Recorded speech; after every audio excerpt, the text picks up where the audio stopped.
And they are actually, the camera's just there, and we're streaming this live on Lovefilm.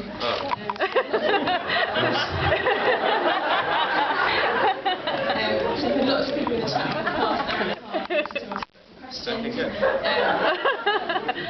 people in Barfield, Mexico, Greece, France, Belgium. One person has said anything about me, so... I think Marianne said something about you.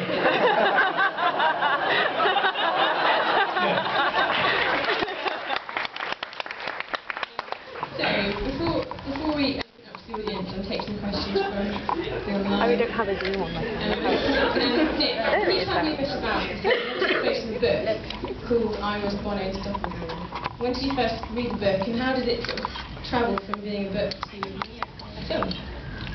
I read the book, well actually I heard Neil McCormick being interviewed on the radio, and I thought to myself, this isn't the most extraordinary story for a comedy.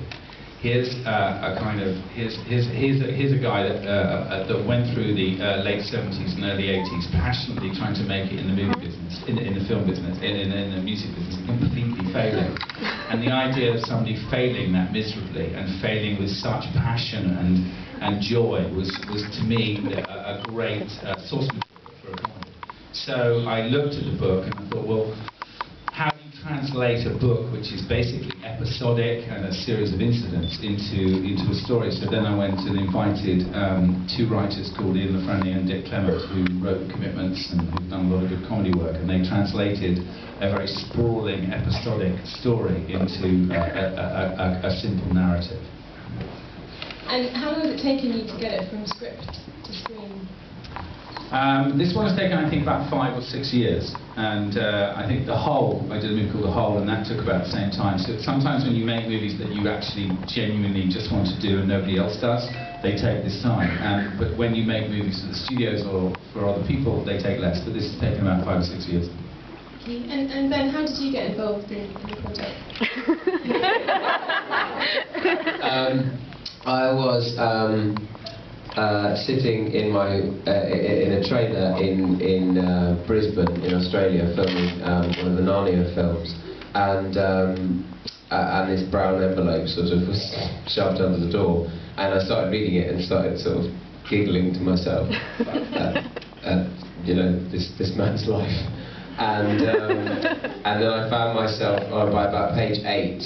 I had my sort of Narnian sword, and I was sort of pretending it was a guitar and sort of strutting up and down the trailer, pretending to be this ridiculous Irish man. And I thought this is really funny and clever. And by the end, I thought I was kind of feeling a bit sorry for this man, and thinking this is a bit like the sort of anti-Hollywood story. It's not the kind of, you know, you don't get your Adrian, you know, kind of rocky ending that you kind of think you might get about halfway through the film. And so it was interesting to me for it to be the sort of opposite of the Hollywood dream. It's a story about losers who don't make it, and that's kind of quite funny. But it was probably the first script that sort of made me giggle on every page. And I thought, it's very difficult to be pragmatic as an actor, I think, sort of trying to decide what you want to do next, because the choices that are available to you are never the choices that are available to anybody else. So you can't say I want to be like him or have a career like that person. You've only got certain options in front of you, and I thought this would be one I'd be really frustrated if it was someone else playing this, because I think it'd be really interesting for me to go from playing sort of quite earnest characters, which I have done in a lot of things. Every character I've ever played has been from a novel or a book or you know, some sort of famous source material, and so I thought it'd be good to play a character from a book no one's read. I'll just add to that he might have received that brown envelope in Australia. Then he sent me, because I was casting at the time, he sent me an audition tape, and I have to say, I put the tape in and I watched it in my office, and everybody in the office just went, Jesus, that's brilliant, that's brilliant. It was brilliant. It was brilliant. There was a moment where we just went, oh my God, you've done the accent, you've worked on the thing. Do you know? And Ben got cast, and then we talked on the phone, and we were suitably rude to each other. You abused me. and then we went from there. So he did a great. He said, "Why do I want to have Disney Prince in my movie?" Do you know? Will Poulter, who is brilliant in The Son of Rambo, and he's in one of the Narnia films as well. He read my audition with me, so you can hear him in the background doing a kind of Irish voice, but his voice hadn't quite broken yet. That's what you hear in the background of my audition tape. Shall we open it up to the audience? Does anyone have any questions?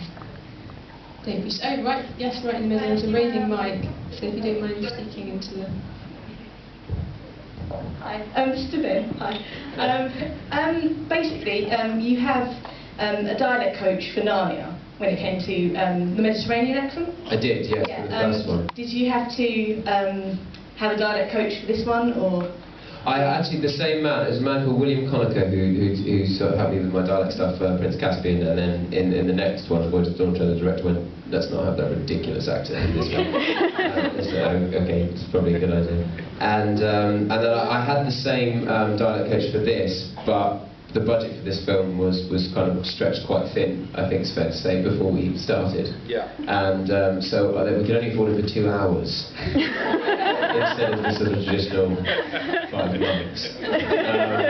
So I had it for 2 hours before I went, but then I made a sort of decision to stay in the accent from the time that I landed in Ireland to rehearse all the way through to the end of the film, even when I was sort of in the evenings and everything. But I just spent a lot of time hanging out with Robert Sheehan, who plays Ivan, my little brother, and I thought, well, if I can try to sound as much like him as possible, then hopefully by default I'll also sound Irish. So we spent a lot of time together, watching films and in the pub and sort of testing myself in. But Belfast is the worst place on earth to try to do a Dublin accent. Ben, I think, decided to be Irish after the movie, didn't you? Decided I wanted to stay Irish, but I thought people might notice. But otherwise, I would have. I think we have a question from online, the voice of online down here. Yeah, it's gone a bit crazy actually. So we've just kept this one question from Mary Ann, which is on the screen now. Ben, you've been studying literature and played in several movies based on books. Have you ever considered writing your own? Well, but my life story would be a boring story about an actor playing parts from other people's books, so I think it would be very short and probably quite boring at this point.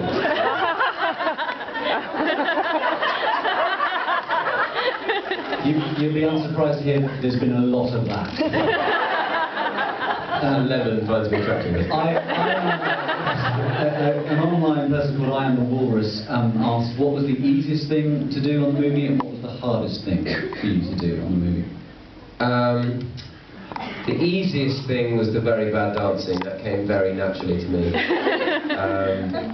Actually, I tried to learn the guitar for the film. As soon as I got cast, I was still in Australia when Nick called me to say I got the part.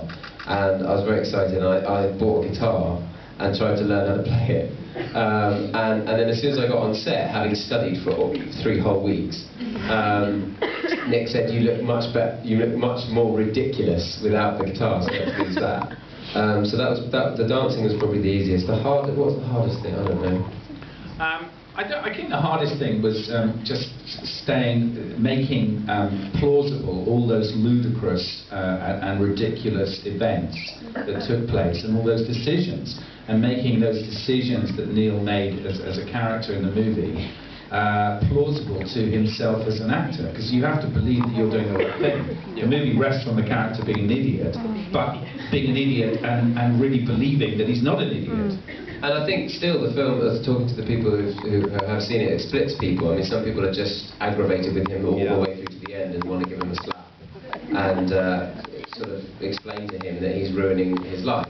And other people kind of start to feel empathy for him, or feel a bit sorry. And I think it's probably based on your experiences in your own life. If you've ever sort of experienced that kind of ambition or that kind of drive for a particular goal and succeeded or not, I think that sort of helps you either how much that helps how how that informs how much you relate to that journey or not. But yeah, finding that balance, I think, was probably the hardest thing between